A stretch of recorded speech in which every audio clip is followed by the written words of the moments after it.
Hello guys, it's been a while since I posted a video, and well, you know I have the 650, you know I got the X5, and I already got too many cars for someone my age anyways, but yeah, my condition's worsening, so I ended up accidentally buying that.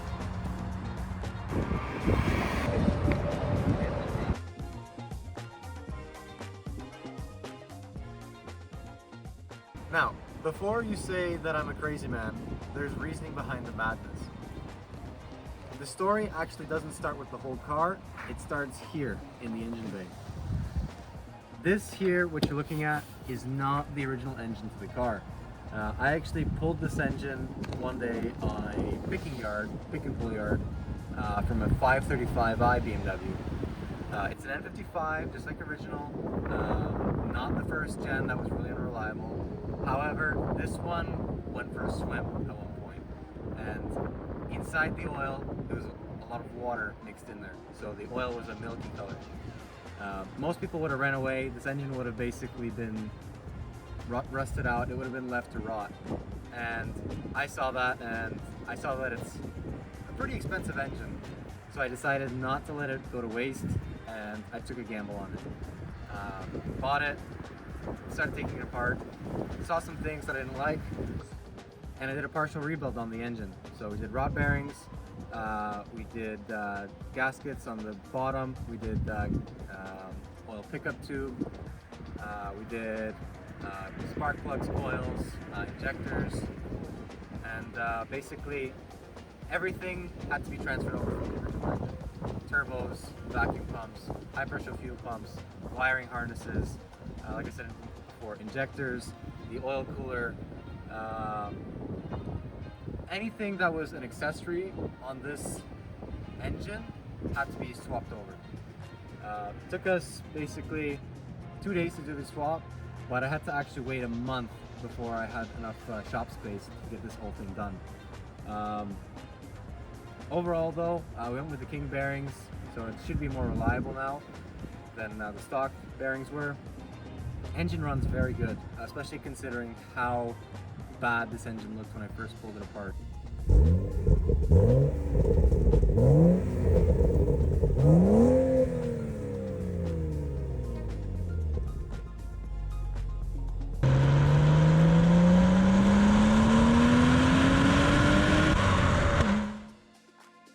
So now you may ask, where did this whole car come from? Why do I have the car if I just bought an engine? Well, seeing as the engine had a bit of a jaded history, normally when I finish the engine I sell them to somebody, but I didn't feel comfortable with the idea of selling it just because, well, I didn't know for sure if it was going to be good or not. So I ended up buying a car to go with my engine, which is totally backwards for most people, but alas, here we are. The car is a 2016 435 with the pretty rare 6-speed manual transmission. This car has about 195,000 kilometers on it right now, and very oddly spec'd car.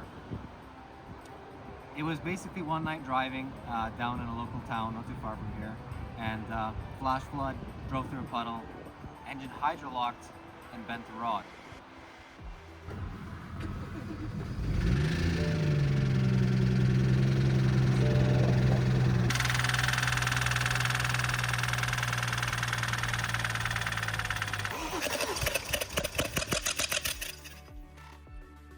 The second one? The dealer quoted something like $40,000 for a new engine. Like any person, seeing as the car is worth about half that at best, they decided to part ways with the car. The car is a tanzanite blue metallic, which is an individual paint code. You got the manual transmission, rear-wheel drive, sport seats, heated steering wheel, and that's it. Notice, no navigation, no Sirius XM, no home link, no compass on the mirror, no comfort access, no parking sensors, no backup camera, nothing. There's nothing on this car.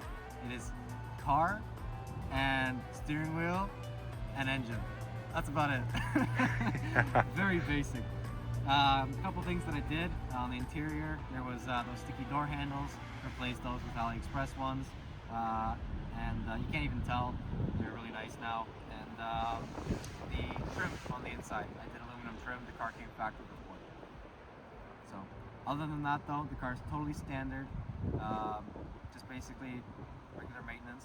Lots of oil changes, and she runs very good. Driving this car, it's like such an old school experience. You have the suspension is soft. It's sort of a GT car. The shifter is typical BMW shifter, but you don't have a lot of power. You don't have a lot of sound until you really rev it up. So you don't have too much power, not too much noise, nothing special.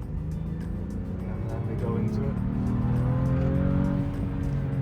And go through the red light. Yeah.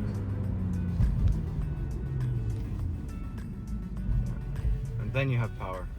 Only up once you get to about 5K, then you really the Valvetronic kicks in, and then you have that sort of beautiful old school turbocharged sound. It's sort of like an open wastegate almost. It roars. But before then, it's kind of gutless. So it kind of encourages you to drive in a manner that is not approved on the street, which is fun as long as you have the roads for it.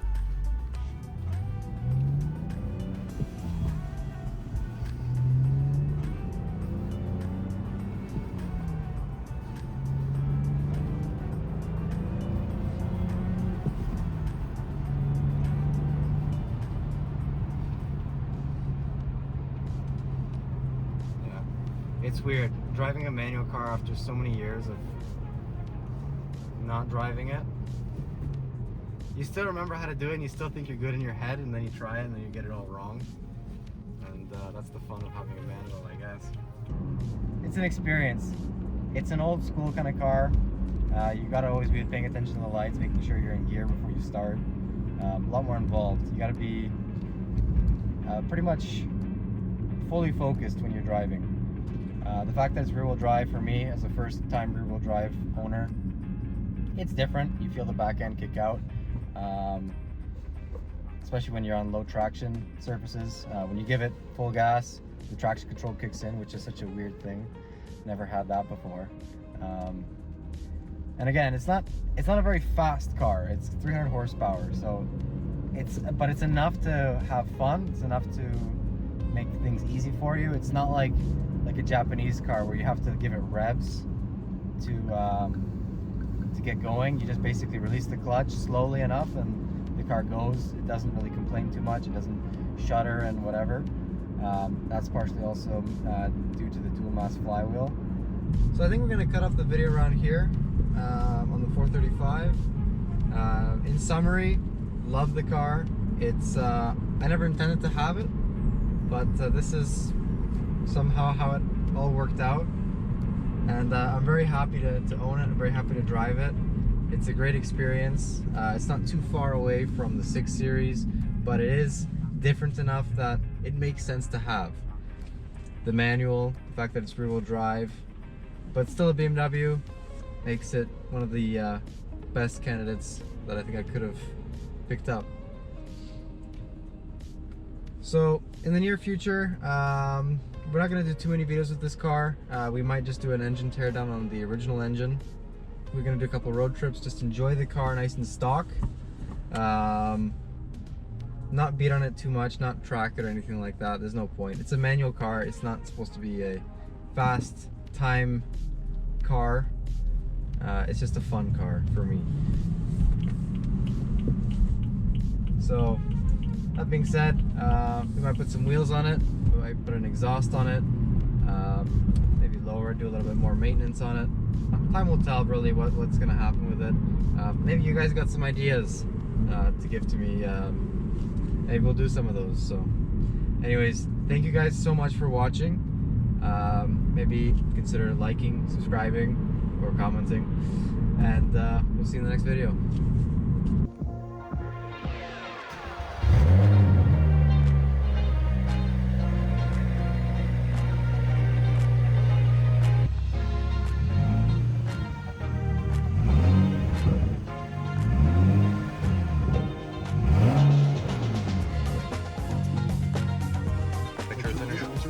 Hey, make sure it's initial.